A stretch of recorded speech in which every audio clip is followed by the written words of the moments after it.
যে কোনো অবস্থাতে আলহামদুলিল্লাহ, আলহামদুলিল্লাহ। ভাই কেমন আছেন? আলহামদুলিল্লাহ। ভাই পরিবার কেমন আছে? আলহামদুলিল্লাহ। ভাই চাকরি কেমন আছে, চলছে কেমন? আলহামদুলিল্লাহ। ব্যবসা কেমন? আলহামদুলিল্লাহ। এটা হচ্ছে সেই বান্দা নিদর্শন যার মনের মধ্যে আল্লাহর প্রতি ভক্তি শ্রদ্ধা আছে, যার মনের মধ্যে আল্লাহর নূর আছে। তার নিদর্শন হচ্ছে সে সবসময় শুকরিয়া আদায় করবে। একটা এক্সাম্পল দিচ্ছি, দেখেন ইব্রাহিম আলাইহিস সালাম ওই থাকতেন, আর এই যে এইখানে মক্কায় তার একজন স্ত্রী হাজারা আলাইহিস সালাম, ওইখানে একজন স্ত্রী সারা আলাইহিস সালাম। মনে আছে ঘটনা? আচ্ছা, তিনি আসলেন বাসায়, দরজা নক করছেন যে বাসায় কে আছে? দরজার পিছন থেকে বলা হচ্ছে যে আমি। তিনি বলছেন ইসমাইল কোথায়? তখন আওয়াজ আসছে ইসমাইল শিকার করতে গেছে। তারপরে তাকে বলা হচ্ছে তোমরা কেমন আছো, স্বামী স্ত্রী তোমরা কেমন আছো?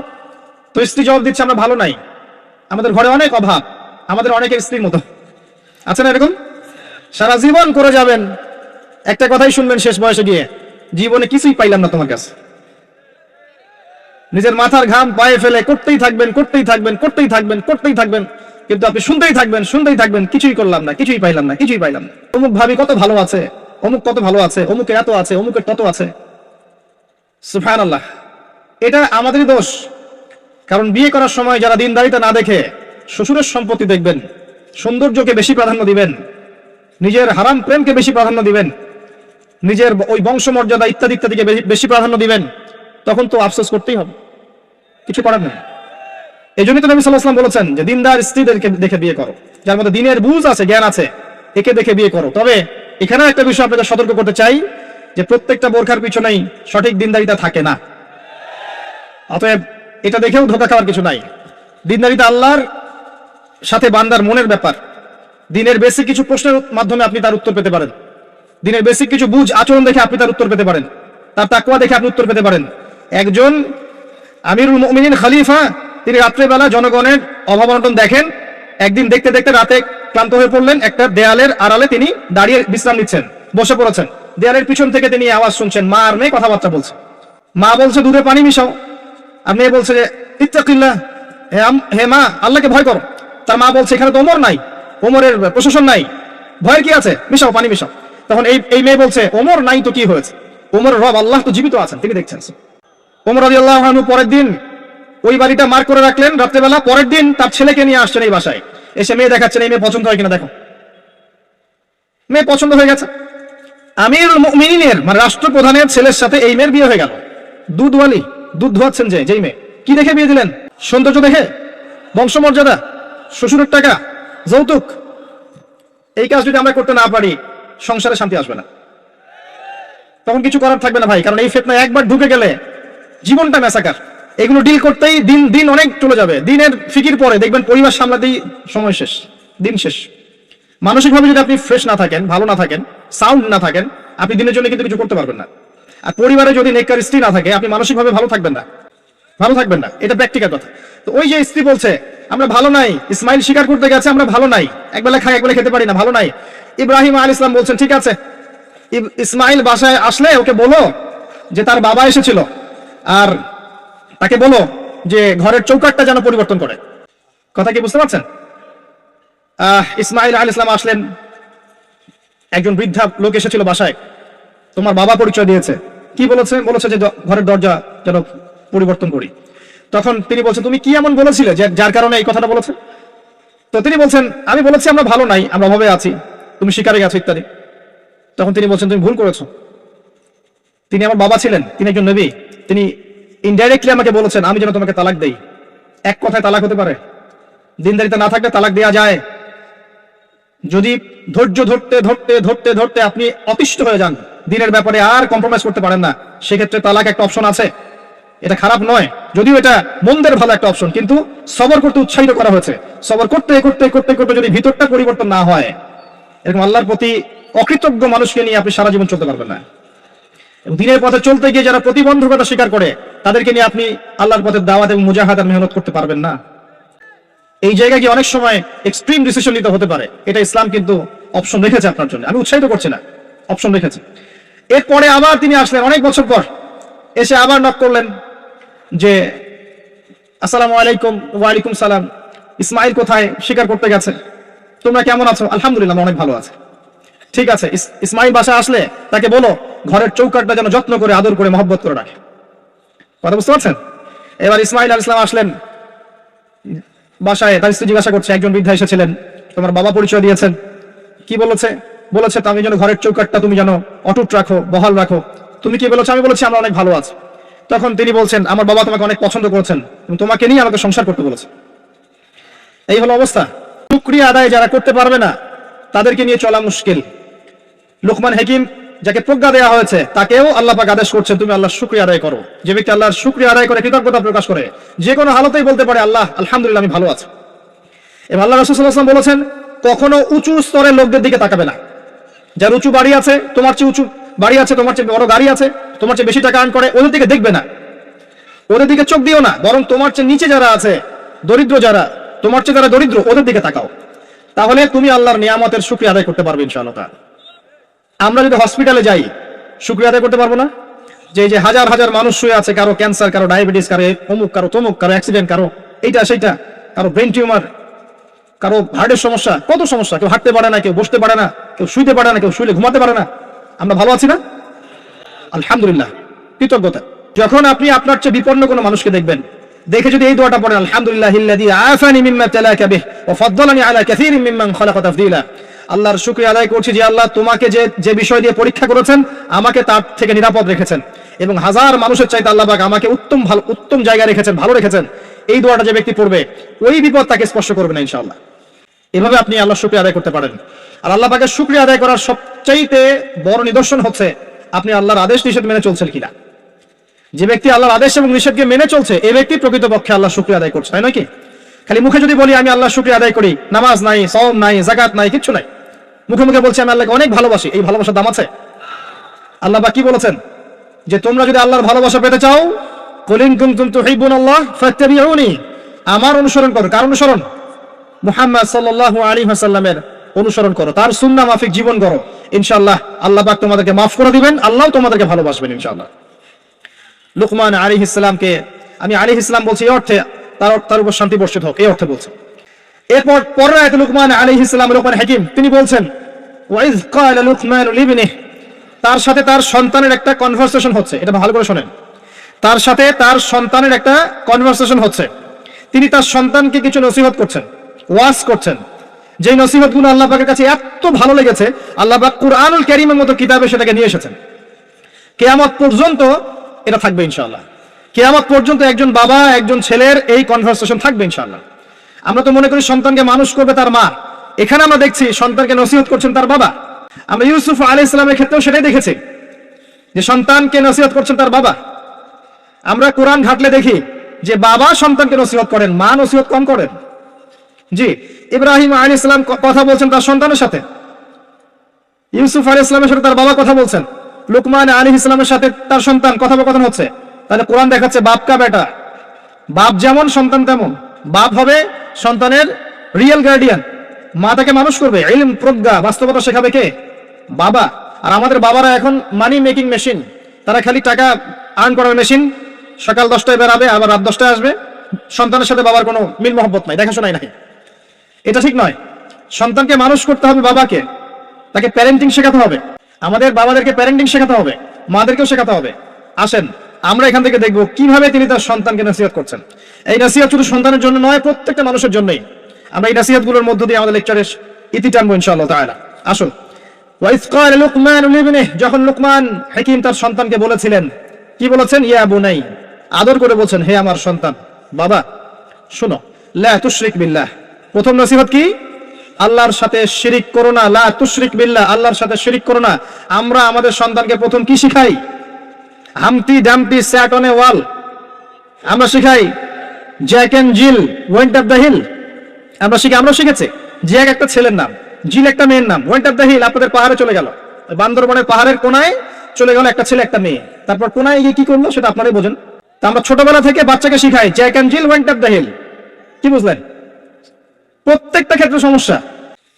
আপনি শরিয়াতে কি শিখাচ্ছেন? আপনি খাবেন পেরে? কার গাছের আম আপনি পেরে খাবেন? যাত্রার গাছের আম আপনি পেরে খেতে পারবেন? শুরুতে অজগর আসছে তেরে, সন্তানকে ভয় দেখে, অজগর তেরে আসছে। ওই বাচ্চা অজগরের কি বোঝে? শরিয়তে অজগর আসছে তেরে, ভয়, আগে ভয় শেখানো হচ্ছে। শরিয়তে অজগর আসছে তেরে, ভয়, আপনি ভয় পাচ্ছেন, বাচ্চা ভয় পাচ্ছে। রাতে ঘুমের স্বপ্ন দেখবে অজগর তেরে আসছে। হ্যাঁ, আপনি বাচ্চার সাথে যে কথোপকথনগুলো করবেন রাত্রে, সেগুলো সে স্বপ্ন দেখতে পারে। শরিয়াতে আপনি শিখাচ্ছেন আমটি খাবো পরে, কার গাছের আম পেরে খাবেন? গাছ কি আপনার? যার তার গাছের আম পেরে খাবে, সে চুরি করা শিখলো। সে এই তো হচ্ছে এখানে শাব্দিকভাবে পরিবর্তন না আনতে পারলে, নৈতিকতা না ঢুকাতে পারলে সমস্যা তো। আর কালচার এভাবেই চলছে কেন? কেউ মাথা ঘামায় না কেন? সুবহানাল্লাহ, বই পুস্তক এখন টোটালি চেঞ্জ হয়ে দিন দিন চেঞ্জ হচ্ছে। দেখবেন আগে আমরা অনেকগুলো নজরুল কবিতা পড়তাম, কবিতা নাই, আস্তে আস্তে আস্তে আস্তে ভ্যানিশ। একটা ভিতর থেকে একটা আদর্শ আপনাকে ইনজেক্ট করা হচ্ছে, কোন আদর্শ সেটা আপনি খুঁজে বের করেন, এবং যে আদর্শটা রাখা উচিত সেটাকে আস্তে আস্তে মাইনাস করা হচ্ছে। কোনটা সেটা আপনি ভাবেন। সন্তানকে বাবা শেখাচ্ছে ইয়া বুনাই লা তুশরিক বিল্লাহ। কোন পরিবারে এই লুকমান আলাইহিস সালামের মতো পিতা সন্তানকে শেখায় ছোটবেলায়, বাবা আল্লাহর সাথে শিরক করো না? এটা একটা জায়গায় সম্ভব যারা ইসলামিক লাইনে পড়াশোনা করছেন, মাদ্রাসায় পড়াশোনা করছে। আর এখানে আমরা এমন হয়ে তাকাই এদের দিকে যে এরা সমাজের সবচেয়ে নোংরা কিট নাকি, নাউযুবিল্লাহ। তো দেখেন আমরা আরো শেখাই, বাবা তোমাকে বড় হতে হবে, নিজের পায়ে দাঁড়াতে হবে, বৃদ্ধ বয়সে বাবাকে দেখতে হবে, মাকে দেখতে হবে, প্রতিষ্ঠিত হতে হবে। আগে আমরা বাচ্চাদেরকে এগুলো শিখাই। আর লুকমান হাকিম তার সন্তানকে শেখাচ্ছেন প্যারেন্টিং। দেখেন ইসলামিক প্যারেন্টিং, যে প্যারেন্টিংটা আল্লাহ পাক কবুল করেছেন, কোরআনে নাযিল করেছেন, কিয়ামত পর্যন্ত থাকবে ইনশাআল্লাহ। বাবা আল্লাহর সাথে শিরক করো না, আগে সন্তানকে শেখান শিরক কি জিনিস, তাওহীদ কি জিনিস। তখন বাবা সন্তান প্রশ্ন করবে বাবা শিরক কি, তখন আপনি আস্তে আস্তে ওর বুঝ অনুযায়ী ওকে বলবেন। ওর বয়স যদি 5 বছর হয় একটা কথা বলবেন, 10 বছর হলে আরো বেশি বোঝাবেন, 15 হলে আরো বেশি বোঝাবেন, যখন ম্যাচুরিটি যেমন তেমনি বোঝাবেন। যদি ম্যাচুরিটি হয়ে যায় আপনি বোঝাবেন যে বাবা শোনো, শিরক মোটামুটি 3 রকম হয়ে থাকে। মানুষ কথায় শিরক করে, কাজে শিরক করে, এবং মানুষ বিশ্বাসে শিরক করে। যেমন কেউ যদি মনে করে বাবা যে আল্লাহ বলতে কেউ নাই, তাহলে শিরক হবে। কেউ যদি মনে করে সৃষ্টিকর্তা আল্লাহ নয় অন্য কেউ, তাহলে শিরক হবে। কেউ যদি মনে করে যে আল্লাহর পাশাপাশি আরো সৃষ্টিকর্তা আছে, তাহলে শিরক হবে। সন্তান বুঝবে না, একটা স্কুলের বাচ্চা বুঝবে না, ক্লাস 9-10 এর বাচ্চা বুঝবে না, কলেজের বাচ্চা বুঝবে না, একদম ছোট বাচ্চা কিছুই বোঝে না, ওকে বোঝানো যায় না আল্লাহ তোমাকে সৃষ্টি করেছেন, আল্লাহ ছাড়া কেউ নাই সৃষ্টিকর্তা। আল্লাহ তোমাকে সৃষ্টি করেছেন হয়তো বুঝবে না, আল্লাহ তোমাকে বানিয়েছেন ও বুঝবে না। আল্লাহ তোমাকে বানিয়েছেন, এই দেখো বাবা বাড়িটা আমরা বানিয়েছি, তোমার বাড়ি আমাদের বাড়ি আমরা বানিয়েছি, ও বুঝবে না। আল্লাহ তোমাকে বানিয়েছেন, তুমি মায়ের পেটে ছিলে, সেখান থেকে আল্লাহ তোমাকে দুনিয়ায় নিয়ে এসেছেন, বুঝবে না।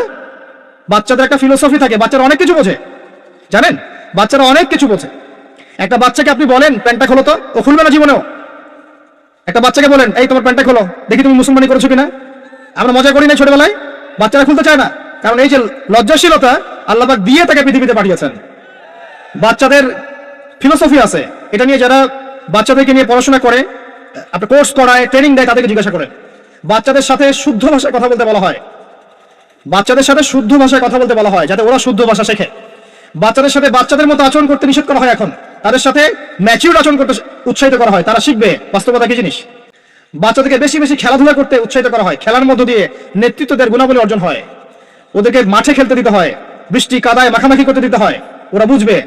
গায়ের সাথে যখন মাটি লাগবে, প্রকৃতির সাথে মিশবে, ওরা হৃদয়টা বড় হবে। দেখবেন মুহাম্মদ সাল্লাল্লাহু আলাইহি সাল্লামকে যখন তিনি জন্ম নিয়েছেন, প্রথম 4-5 বছর তাকে ওই আরবের বেদুইনদের কাছে রাখা হয়েছে। ওখানে তিনি ভাষা শিখেছেন, মরুভূমিতে দৌড়িয়েছেন, খেলেছেন, ফিজিক্যালি স্ট্রং হয়েছেন, ভাষা শিখেছেন, শুদ্ধ কথা শিখেছেন। এরপরে হৃষ্টপৃষ্ট হয়ে তারপর মায়ের কাছে ফেরত দেওয়া হয়েছে। এখনকার জেনারেশনের বাচ্চাগুলোকে দেখেন কিভাবে বড় হয়ে ওঠে। আসেন, অনেক লম্বা হয়ে যাবে, আগে পয়েন্টে চলে আসেন। বাচ্চাকে বোঝানো যায় না যে এর বয়স হিসাবে আপনি বুঝাবেন যে কেউ যদি মনে করে যে বাবা আল্লাহর পাশাপাশি অন্য কোনো সৃষ্টিকর্তা আছে যে তোমাকে বানিয়েছে, তাহলে শিরক হয়ে যাবে। আর শিরকটা হচ্ছে এমন একটা পাপ। শিরকটা কি আব্বু জিজ্ঞাসা করবে, বাবা শিরক এমন একটা পাপের নাম যেই পাপটা আল্লাহ পছন্দ করেন না। এটা একটা খারাপ জিনিস, পাপ হয়তো বুঝবে না। শিরক একটা কি জিনিস? খারাপ জিনিস। শিরক খারাপ। তোমাকে আমি আদর করছি আব্বু, এটা ভালো না? বলবে হ্যাঁ ভালো। তোমাকে যদি একটা থাপ্পড় দিই, খারাপ না? হ্যাঁ খারাপ। শিরক একটা খারাপ জিনিস, বাচ্চাকে বোঝানো যাবে না। বোঝাতে গেলে পারলে সবকিছু বোঝানো সম্ভব। আর আরেকটু ম্যাচিউর যখন হয়েছে, এই বাচ্চা তো ম্যাচিউর, যাকে বোঝানো হচ্ছে ইন্না শিরকা লাযুলমুন আযীম, এ তো ম্যাচিউর বাচ্চা, স্কুল কলেজ এই লেভেলের বাচ্চা। তো তাকে বুঝান যে কেউ যদি আল্লাহ ছাড়া অন্য কারো নামে কসম করে, শিরক হয়ে যায়। কেউ যদি আল্লাহ ছাড়া অন্য কারো নামে নজর মানত করে, শিরক হয়ে যায়। কেউ যদি আল্লাহ ছাড়া অন্য কারো নামে কুরবানি দেয়, শিরক হয়ে যায়। কেউ যদি আল্লাহ ছাড়া অন্য কারো জন্য ইবাদত করে, নামাজ পড়ে, রোজা রাখে, হজ করে, যাকাত দেয়, শিরক হয়ে যাবে। কেউ যদি আল্লাহ ছাড়া অন্য কারো কাছে চায়, তাহলে শিরক হয়ে যাবে, ইত্যাদি ইত্যাদি। এগুলো বোঝানো সম্ভব নয়? সম্ভব। এতটুকু তো বলা যায় আল্লাহ থেকেই সবকিছু হয়, মানুষের কোনো ক্ষমতা নাই, বুঝবে না সে। ইন্না শিরকা লাযুলমুন আযীম, বাচ্চাকে প্রথম শিখাচ্ছেন তার বাবা, বাবা শিরক করো না। শিরক হচ্ছে সবচেয়ে বড় জুলুম, সবচেয়ে বড় পাপ। আর আমরা আপনাদেরকে বলছি শিরকের পাপ নিয়ে কেউ যদি মারা যায় 99% সম্ভাবনা সে ব্যক্তি জাহান্নামে যাবে। 99% সম্ভাবনা কেউ যদি শিরকের পাপ নিয়ে মারা যায় 99% সম্ভাবনা হচ্ছে সে ব্যক্তি জাহান্নামে যাবে। আল্লাহ পাক শিরকের গুনাহ ছাড়া যে কোনো গুনাহ মাফ করতে পারেন, শিরকের গুনাহ আল্লাহ পাক মাফ করেন না। শিরক ছাড়া যে কোনো গুনাহ আল্লাহ যাকে ইচ্ছা মাফ করতে পারেন। আমরা কি শিরক করব? তাওহীদ শিখবেন। একটা বইয়ের নাম বলে দেই, পড়ে নিয়ে তাওহীদ শিখতে পারবেন। বইটার নাম কিতাবুত তাওহীদ। কি নাম? কিতাবুত তাওহীদ। এখানে শিরকের সমস্ত ক্লাসিফিকেশন দেয়া আছে, কি করলে, কি চিন্তা করলে, কি বললে, কি আমল করলে শিরক হবে সব লেখা আছে। তাকদীরকে অস্বীকার করলে শিরক হয়ে যায়। আল্লাহ পাকের হালালকে কেউ হারাম করলেও শিরক হয়, হারামকে হালাল করলেও শিরক হয়। এই যে এখন কিছু মানুষ বলছে মুহাম্মদ সাল্লাল্লাহু আলাইহি ওয়াসাল্লাম শেষ নবী নন, আরো নবী নাকি আসতে পারে, শিরক আর কুফর। কেউ বলছে যে ভাগ্য বলতে কিছু নাই, আমি নিজেই যা করবো তাই ভাগ্যে লেখা থাকবে, শিরক হয়ে যায়। এমন বলছে মানুষ, এখন নতুন নতুন অনেক ফিতনা। এখন বলছে আমরা শুধু কোরআন মানি, হাদিস মানি না, আছে না? শিরক এবং কুফর। আসেন এরপরে তার সন্তানকে তিনি কি বলছেন? আল্লাহ পাক এই কথাগুলো সবার জন্য নসিহত করছেন। এরপর আল্লাহ পাক বলছেন মানুষকে আদেশ করা হচ্ছে যেন মানুষ তার পিতা মাতার সাথে সুন্দর আচরণ করে। তার মা তাকে কষ্টের পর কষ্ট সহ্য করে গর্ভধারণ করেছে। তাকে প্রসব করেছেন এবং 2 বছর দুধ পান করিয়েছেন। আনিশকুরলি, মানুষকে আদেশ করা হচ্ছে যেন মানুষ আমার শুকরিয়া আদায় করে। আল্লাহ পাক বলছেন ওয়ালিওয়ালিদাইক, এবং তার পিতামাতার শুকরিয়া আদায় করে। ওয়াইলাইয়াল মাসির, আমার কাছেই ফিরে আসতে হবে। এই যে একটা আয়াতে কত শিক্ষা। সন্তানকে শেখানো হচ্ছে পিতামাতার সাথে ভালো আচরণ করো। সন্তানকে ছোটবেলা থেকে যদি শেখানো যায় যে পিতামাতা কি জিনিস, ওই সন্তানকে বড় হয়ে বৃদ্ধাশ্রমে বাবা মাকে পাঠাবে? ওই সন্তান পাঠাবে যাকে আপনি মানুষ করতে পারছেন না, সময় দিতে পারছেন না। আপনিও ব্যস্ত, আপনার স্ত্রীও ব্যস্ত, ফ্যামিলি রেভলিউশন, আপনিও ব্যস্ত, স্ত্রীও ব্যস্ত। বাচ্চা মানুষ হচ্ছে ওই যে ডে কেয়ার সেন্টারে কাজের বুয়ার কাছে, তো কাজের বুয়ার আদর্শই সে বড় হবে। আমি আমার শিক্ষাকে যদি সন্তানের মধ্যে দেই, আমার সন্তান আমার মতো হবে, স্বাভাবিক। আমার শিক্ষা না পেয়ে যদি অন্য কারো শিক্ষা সে পায়, তাহলে তার মতো হতে পারে, এটাই স্বাভাবিক। আপনি আপনার জায়গা থেকে চেষ্টা করলেন, ভবিষ্যতে গিয়ে আমাদের অবর্তমানের সন্তান কোন পথে যাবে আমরা জানি না, জানি? নূহ আলাইহিস সালামের সন্তান বিপদগামী হয় নাই? হয়েছে, এটা পরের ব্যাপার। আমরা তো আমার জায়গা থেকে চেষ্টা করবো না? সন্তানকে শেখানো হচ্ছে পিতা মাতার সাথে ভক্তি শ্রদ্ধা করে চলো, কারণ তোমার মা তোমাকে কষ্টের পর কষ্ট সহ্য করে জন্ম দিয়েছেন। মায়ের প্রসব বেদনার একটা মোমেন্ট, একটা সেকেন্ড আমরা শোধ করতে পারবো? মায়ের দুধের 1 ফোঁটা দুধের দাম শোধ করতে পারবো?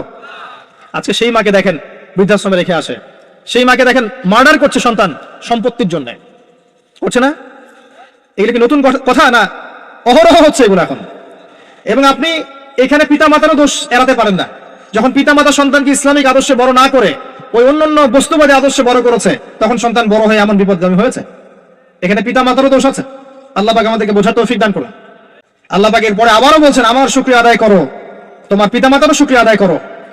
মনে রেখো আমার কাছেই তোমাদেরকে ফিরে আসতে হবে। একটা দোয়া আল্লাহ শিখিয়ে দিয়েছেন অন্য একটা সূরার মধ্যে, যে যখন তোমাদের পিতা মাতা বৃদ্ধ বয়সে চলে যাবে তাদের সাথে এমন আচরণ করো যে উফ শব্দটা পর্যন্ত তাদেরকে বলো না, উফ শব্দটাও বলো না, বিরক্তি ভরে উফ শব্দটিও করো না। কোন সূরায় আছে? সূরা বনী ইসরাঈলের মধ্যে আছে, ওয়াকাদা রাব্বুকা আল্লা তা'বুদু ইল্লা ইয়াহ ওয়া বিল ওয়ালিদাইহি ইহসানা ওয়া ইম্মা ইয়াবলুগান্না 'ইনদাকা আল-কিবরা আহাদুহুমা আও কিলাহুমা ফালা তাকুল লাহুমা উফ ওয়া লা তানহারহুমা ওয়া কুল লাহুমা কাওলান কারীমা ওয়াহফিজ লাহুমা জানাহা যুল্লি মিনার রাহমা। তাদের জন্য ভালোবাসার এই বাহু প্রশস্ত করে দাও। ওয়া কুর রাব্বিরহামহুমা কামা রাব্বায়ানি সগীরা। আমরা এই দোয়াগুলো করব পিতামাতার জন্য। আল্লাহ পাক তৌফিক দান করুন।